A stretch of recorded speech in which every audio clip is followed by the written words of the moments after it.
Welcome back to the Deep Dive. Today we are pulling back the curtain on one of Hollywood's most durable and, frankly, strategically brilliant power players. Yeah, someone whose name is attached to these huge cultural moments, these massive universes, but who often stays, behind the scenes. Exactly. We're diving into the sustained influence of producer Gale Anne Hurd. It really is remarkable when you look at the trajectory. I mean, moving from let's call it the intense world of Roger Corman's low-budget B-movies. Right, the famous Corman School of Hard Knocks. Yeah, exactly. And then defining that high-tech, visual effects-driven blockbuster era, and then completely changing the game for what a serialized drama could do on cable TV. It's quite a path. Absolutely. So our mission today really is to unpack the sources and try to understand how one person who, let's remember, shifted pretty early to focus purely on the producing side, the strategic management. Right. Not writing or directing after that first big one. Became the logistical, the strategic brain behind phenomena like the Terminator and, of course, The Walking Dead. We want to figure out that strategy. And the scope is just vast, isn't it? Her career kicks off around 1980, still going strong today. She founded Valhalla Entertainment, which used to be Pacific Western Productions. 69 years old now, born back in 55. And we're dissecting how this producer with this specific academic background, economics, communications, political science, used that as a kind of template. A template for managing creative risk, for scaling up intellectual property, IP, into these billion-dollar franchises. Okay, let's unpack this. Let's do it. So let's start right at the beginning, because that academic foundation Gale Anne Hurd built, it really is kind of unique, especially for Hollywood figures of her generation. It really stands out. Born in L.A., 1955, grew up between Los Angeles and Palm Springs. Her father, Frank E. Hurd, was an investor. Ah, an investor. Okay, so maybe she grew up around those kinds of high-level financial discussions. That could be formative. Could be. Graduate from Palm Springs High School in 1973.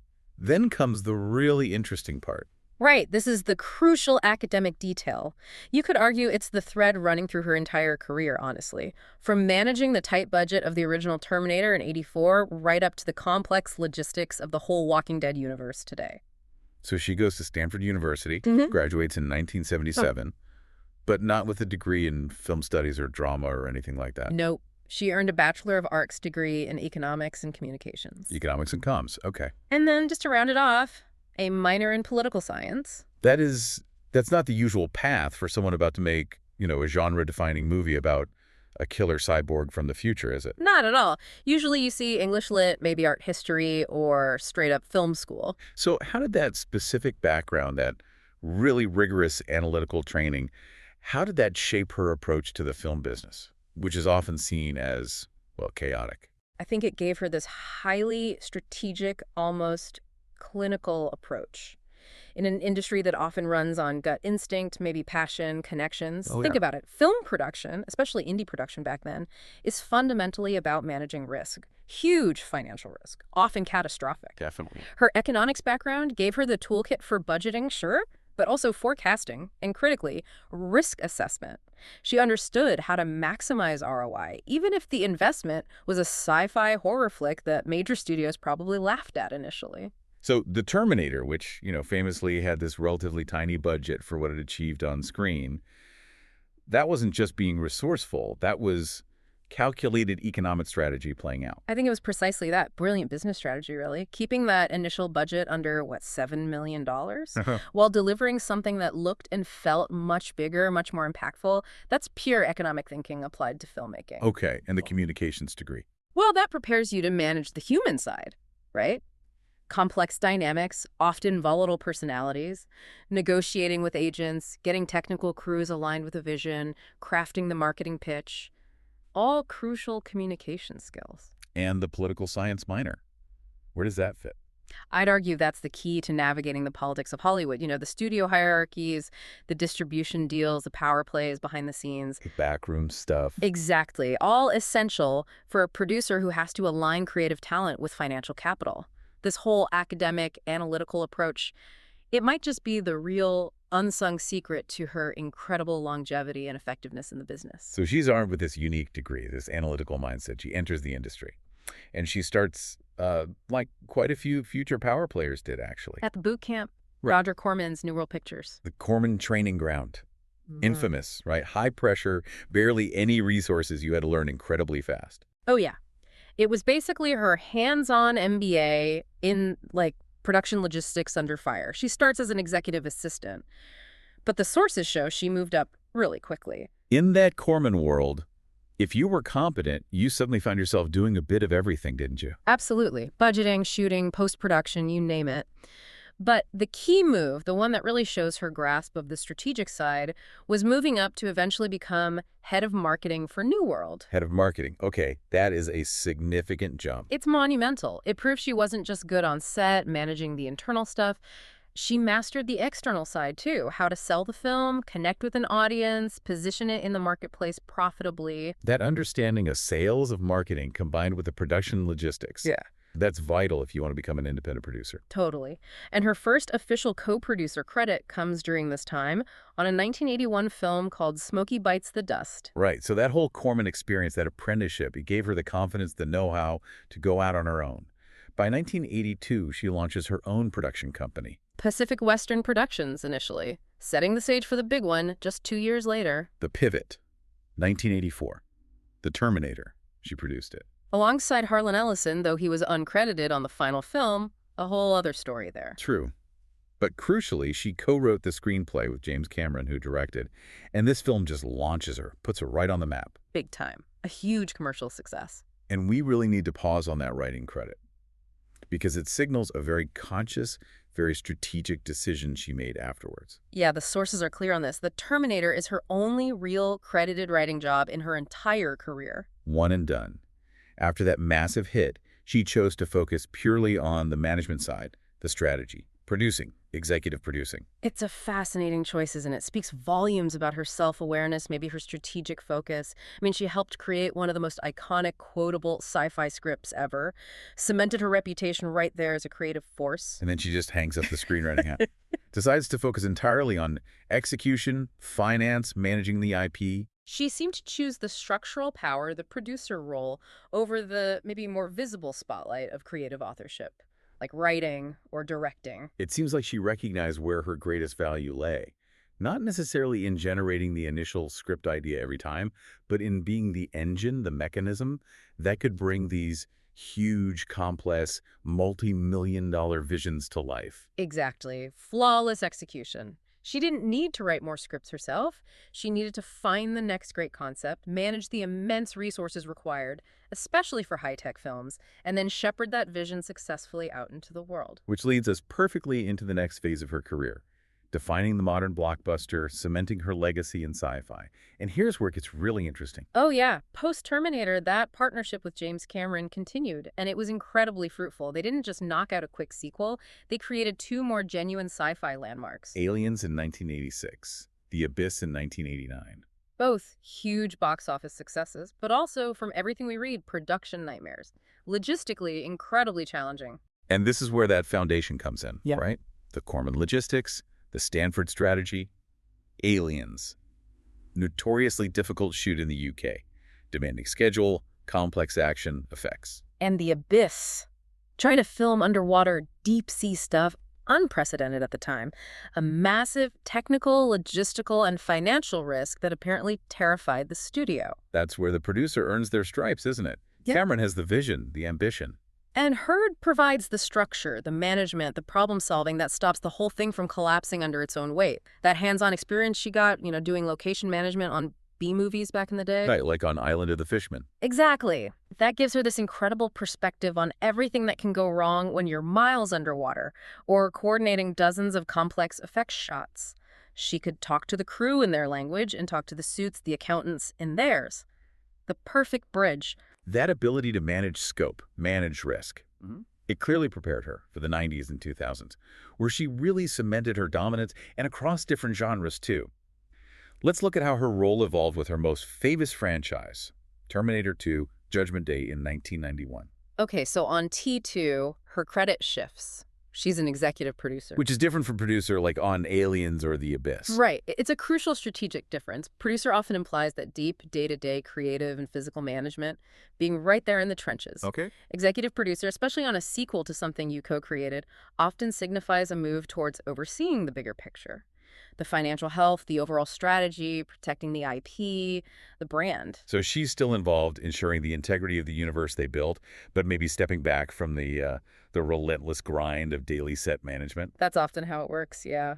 And that strategic oversight, it paid off massively. T2 was #1 at the worldwide box office that year, a global event. And the sources remind us just recently, 2024 T2 was added to the National Film Registry by the Library of Congress.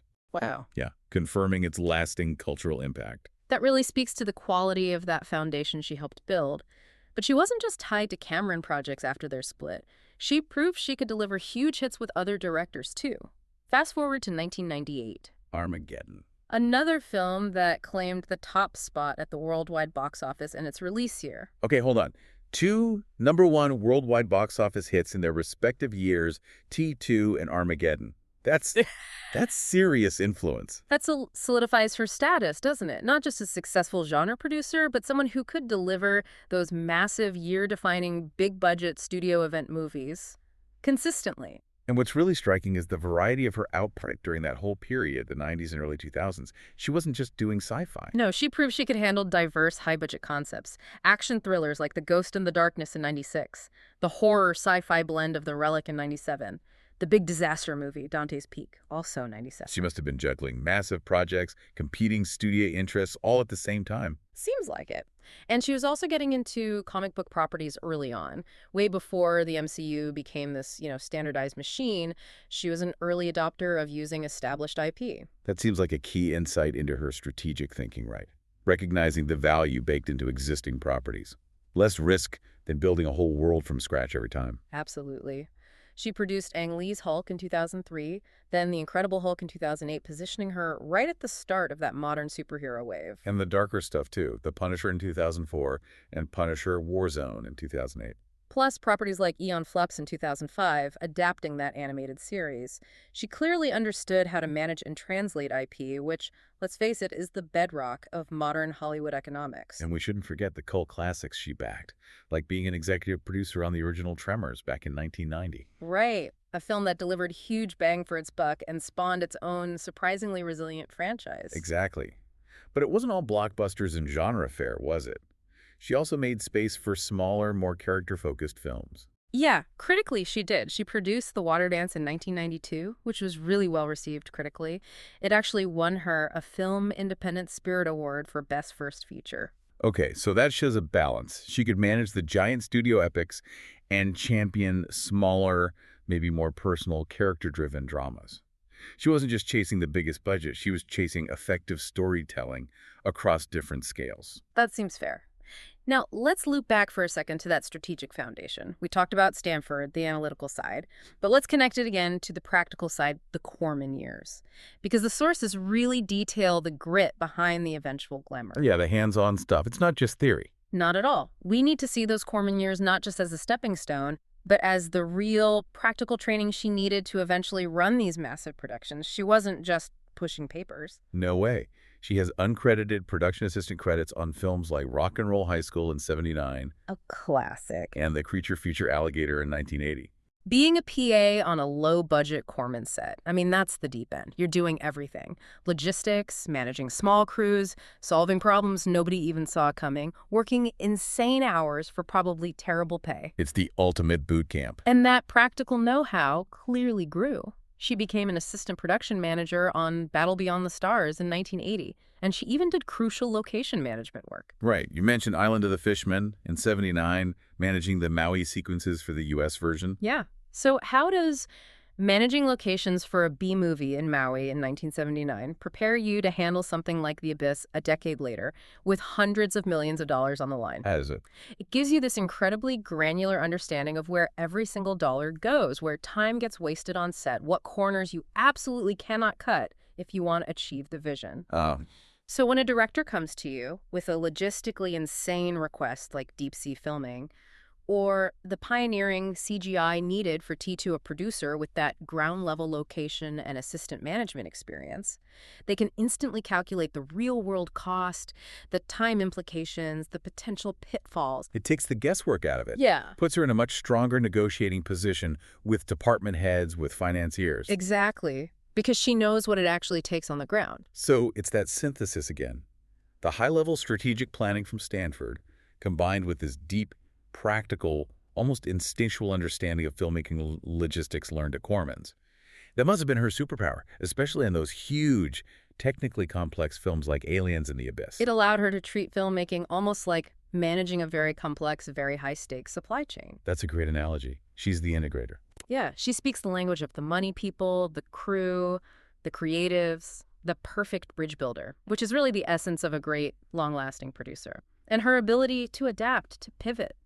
It didn't stop with movies. She made another huge, decade-defining shift. Which brings us neatly to part 3.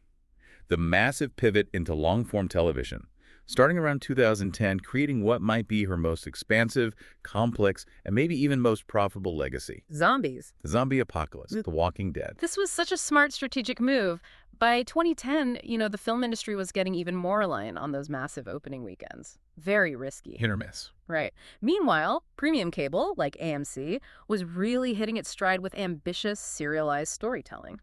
So she comes on as executive producer for The Walking Dead, based on the comic book. And it just explodes, becomes this huge cultural phenomenon, one of the highest-rated shows in cable history. The management shift there is fascinating, too.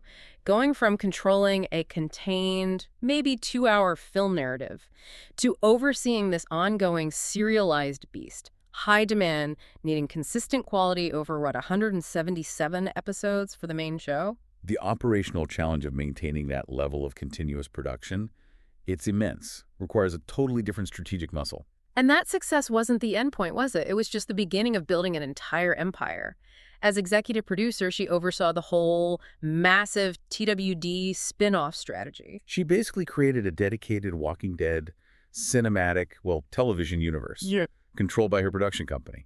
She went from making blockbusters to essentially owning a TV universe. It's kind of staggering when you list them all out and realize she had oversight on pretty much every major piece of this sprawling world. You've got Fear the Walking Dead, 113 episodes, running concurrently with the main show for years. Imagine the coordination, the budget. Then The Walking Dead, World Beyond, the limited series. Dead City, starting in 2023. Daryl Dixon, also 2023. And most recently, The Ones Who Live in 2024. Plus, she was a consulting producer on Talking Dead, The After Show, and various specials. So she's essentially running a mini studio focused on one IP, managing multiple showrunners, multiple creative teams, ensuring consistency in the canon, keeping the budgets aligned across, 5 or 6 different series at various points? It's a logistical masterpiece. Yeah. Or nightmare, depending on your perspective. Yeah. But her background in economics, communications, political science seems tailor-made for that kind of complex management. Absolutely. This is sustained IP cultivation over a decade plus, adapting that studio model, but for the premium cable serialized world. And she didn't just put all their eggs in the zombie basket either in terms of TV. She branched out. Right, showing that breadth again. She executive produced Falling Water, that mystery series, for 20 episodes, the thriller series Hunters for 13 episodes. Nice. And the horror anthology Lore for 10 episodes. And even earlier, she'd done some key TV movies, which probably gave her that initial taste of television's specific demands and economics. Things like Cast a Deadly Spell in 91, Witch Hunt in 94. Good point. Those were likely important learning experiences for the TV landscape. But maybe the most, surprising dimension to her career, given the blockbusters and the horror focus, is her deep commitment to advocacy and history through documentaries. Yeah, that feels like a full circle moment, connecting back to those academic roots, doesn't it? The political science, the communications. How so? Well, she formed this really important partnership with Cherokee director Valerie Red Horse Mull, and together they focused on making PBS documentaries centered on Native American stories.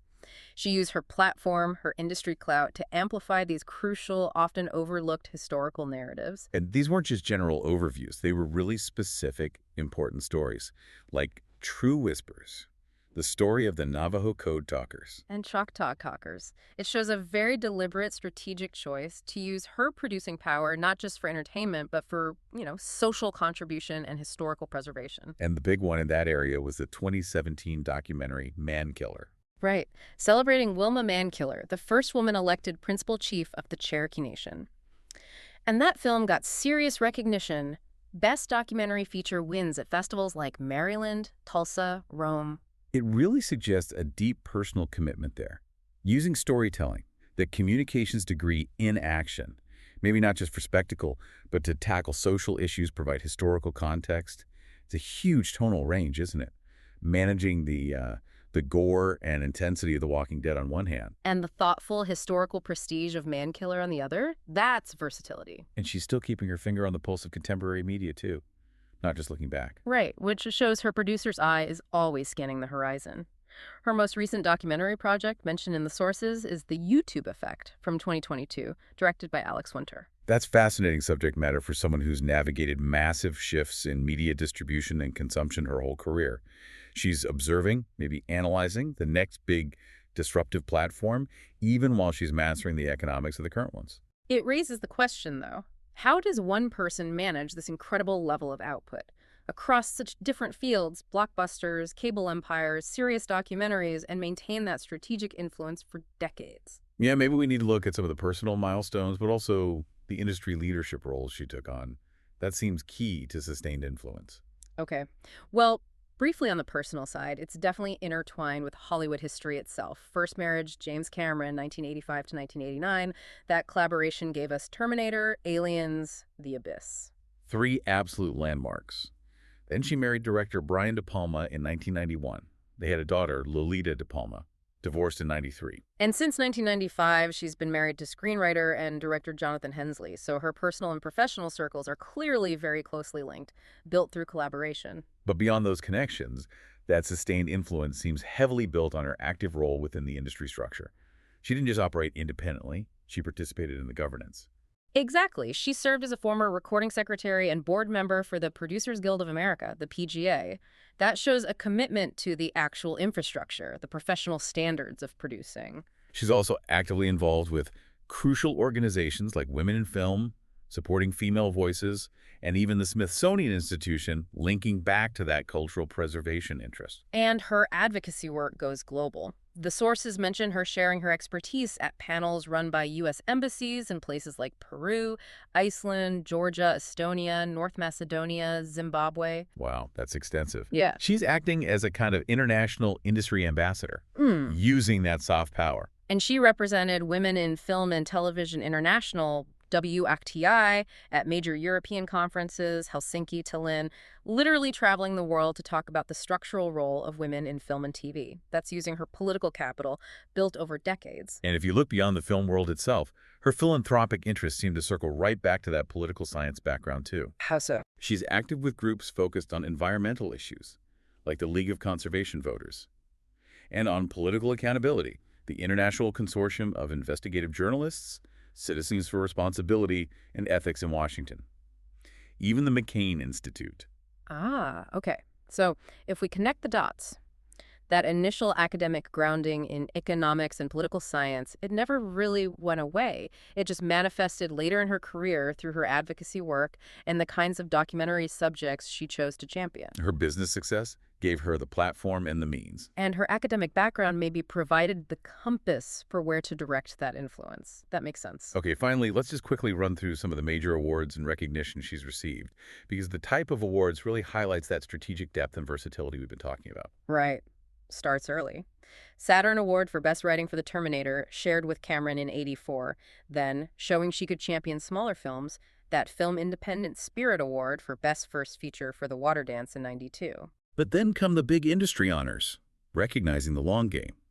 The Women in Film Crystal Award in 1998, acknowledging her as a role model. And this one's huge. The PGA's David O. Selznick Award for Achievement in Motion Pictures in 2015. The Selznick Award. Yeah, that's basically the Producers Hall of Fame. It's not about one hit film or even one genre. It recognizes sustained excellence, strategic vision, economic impact over an entire career. It's the pinnacle for a producer. She also has her star on the Hollywood Walk of Fame from 2012. Of course. And the recognition also covers those specific technical areas, confirming her mastery of complex, technology-heavy productions.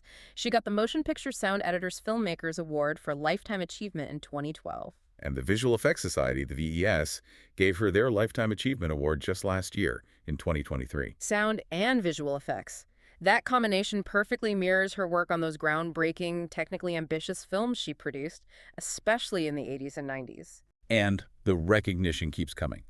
Online Film Critics Association Lifetime Achievement Award in 2024. And she's set to receive the Woman Infant Grand Honorary Award at the Sitges Film Festival in 2025. So the influence is clearly ongoing. So, wrapping this all up, what does it all mean?